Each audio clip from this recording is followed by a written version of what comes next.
it is what it's what put me on disability. You know, so that pretty much outweighs everything else, I think. Uh, well, I mean, you got the trauma of childhood and such that we went through that shaped us, but it doesn't stick in the memory so much because it was childhood stuff. Yeah. So to me, my biggest trauma was not being able to get a college degree, so having to drop out of college, failing to get a college degree, and we moved back here and couldn't find a job and went homeless. And then I got my old job back, which was a great thing. Yay, I thought, it can at least put us back where we were before we took the chance on me trying to be able to get a college degree.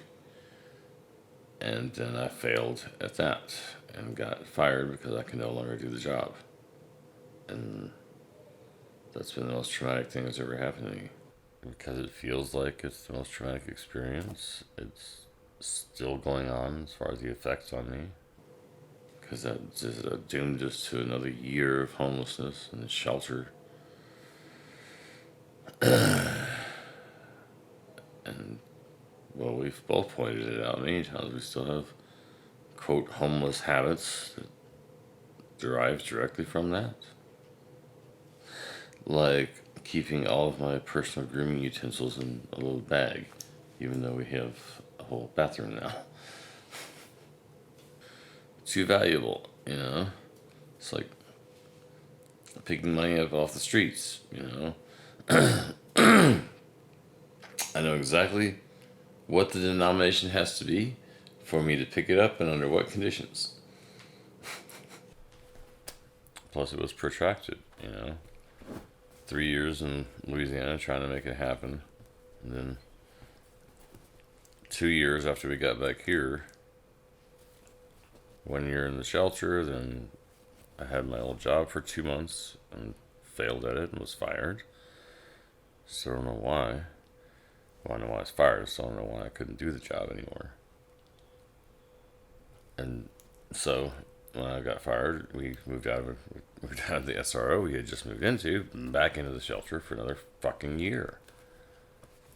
And, well, we both talked about it many times. Shelters screwed us up more than anything. It's like living in a jail, It's a horrible place. And it was all because of me that we had to do it, so I don't know. Like I said, if you want to imagine, all you have to do is just turn it around. You have a college degree now.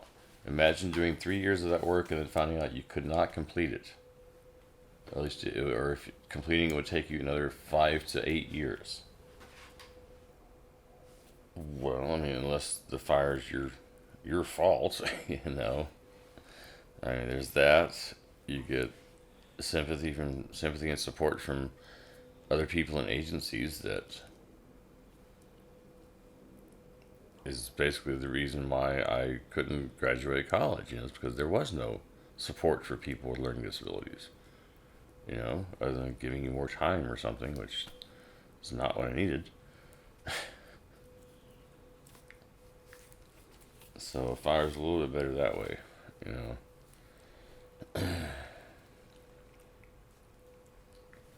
Okay. And we also had a choice then. A choice to live in the shelter or live on the streets, and we were young and strong enough to live on the streets. And that was better than being in the shelter. We didn't have a choice when we came back. We were too old to go back on the streets, so we had to go to the shelter. It wasn't really a choice. 10 years or 12 years on the waiting list, we finally got our apartment. We should be able to afford for the rest of our lives. And that's great. It's what I was trying to get us in the first place. Trying to go to college, trying to get us out of the SROs.